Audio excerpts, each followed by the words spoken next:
I would say when you know you're writing for Reese and Sophia, you feel like you have two gigantic Crayola boxes where you can pull out more colors than you've ever been able to pull out before. You feel inspired by it and excited by it because you know you've got two killers who are going to not only do it right, but they're going to do it better than you imagined it, better than you even had it on the page. It's a total inspiration.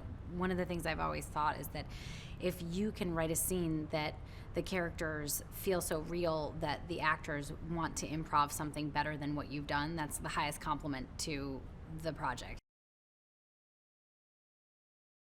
Hot Pursuit is kind of like Thelma and Louise meets Midnight Run. It's a chick movie of empowerment about two girls on the run. Reese Witherspoon is a uptight cop, and Sofia Vergara plays this incredibly dynamic wife of a cartel boss, and everybody's trying to kill them, and the two of them kind of hate each other, but they need each other, and they have to sort of learn to like each other. You know, one of the things that's so great about Anne is that she always comes from this place of what is the real? What would it really be like? What would these characters really be doing and feeling in these moments? So, you know, we have all these incredibly ridiculous situations where people are running from gunshots and, you know, jumping out of windows and doing all these insane things. But when you're watching the movie, you actually get very invested in these two characters and their relationship, especially with each other.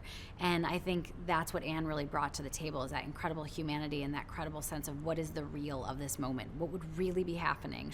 She was always like sort of the logic police and just kept saying, but is this insane? Is this ridiculous? Like, let's make it feel like it could actually happen.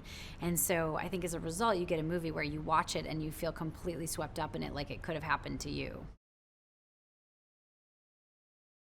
You know, Reese is just such an incredible actress in the sense of like, there's so few women who can actually pull off that level, that high level of comedy, you know, physicality like Lucille Ball, and she's highly verbal, so she can make really verbal jokes and make them sound really natural and real.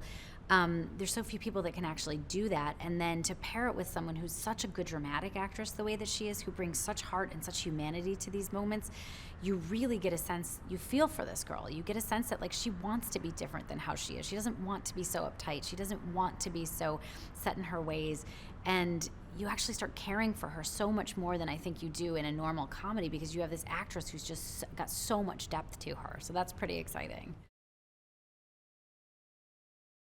You know, Sofia Vergara is incredible. You sort of have this idea of what she's going to be like because she's sort of larger than life, and she kind of has this. It's not a character that she's playing. She just sort of is this incredibly, you know, robust and sensual person, and you have this idea of who she's going to be. But what was so surprising about her is like how much humility she has, and how fun she is, and how sweet she is, and she just gets in there with you. And you know, she is just hilarious. You know, she'll say these lines and she'll sell the crap out of the scene, and it's amazing. And then sometimes just watching her be herself is almost the funniest thing that there is. So you actually want her to make mistakes sometimes because she's so funny when she sort of screws up the language, and she has such a sense of humor about how sometimes English, she's like, I don't know what I'm talking about. I have no idea what I'm saying right now. And you know, it just makes it so fun to deal with her.